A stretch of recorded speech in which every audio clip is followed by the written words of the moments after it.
Hey friends, let's do some more simple science. So today I thought we'd try making our own invisible ink. So you're going to need a lemon, a small bowl, a paintbrush, and white paper. Scrap paper, whatever works. Whatever you got. With your lemon, we'll start by, maybe with a grown-up's help, you want to cut it in half and squeeze the juice into your bowl. So you can see I've already squeezed some in here. Squeeze a little more. You can fish out any seeds.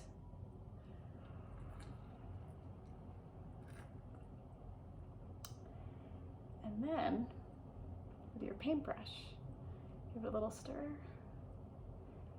get some on the end, and write a secret message on your white paper. So I'll show you.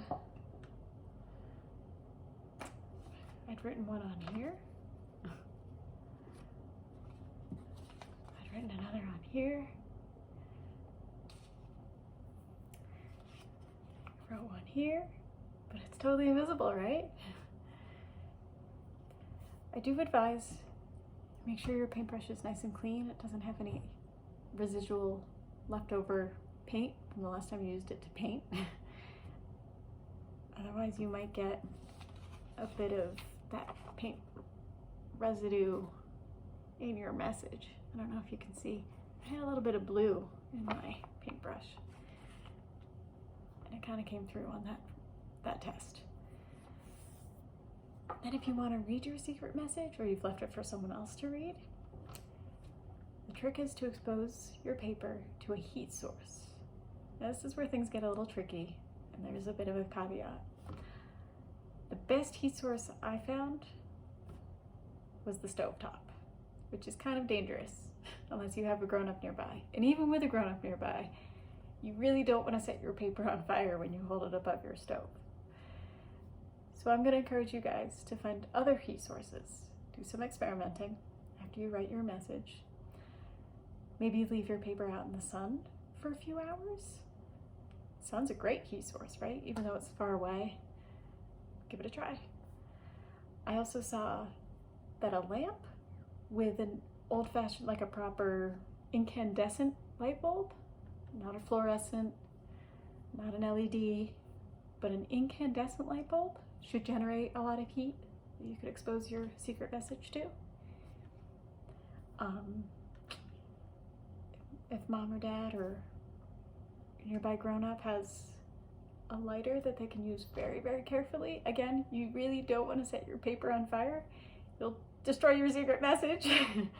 But those heat sources are definitely going to be the most efficient. If you can't find a heat source like that, no worries, try the sun. It's a great source of heat. And let's talk about why you need the heat.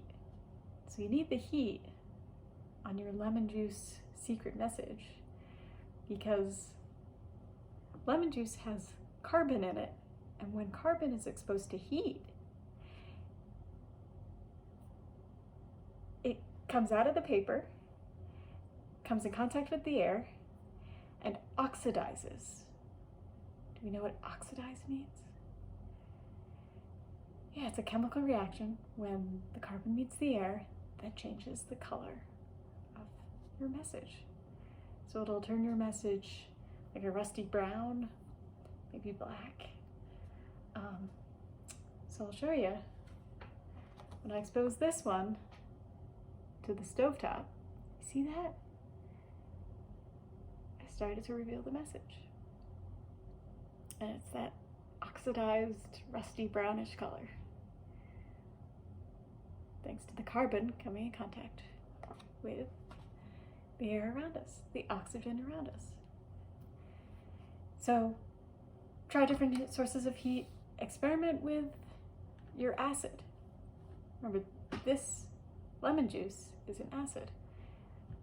could try orange juice, you could try vinegar, try different types of paper. Maybe not just computer paper like I used. This paper comes from a notepad that I picked up. It's much thicker. Maybe that makes a difference. Maybe my Post-it note paper is a little different. Give it a try and have fun. Happy experimenting. And again, be safe. If you get impatient with the source of heat from the sun, ask a grown-up for help. If you really want to be very careful with the stovetop. Yeah. So again, have fun. Happy experimenting. See you soon, my friends.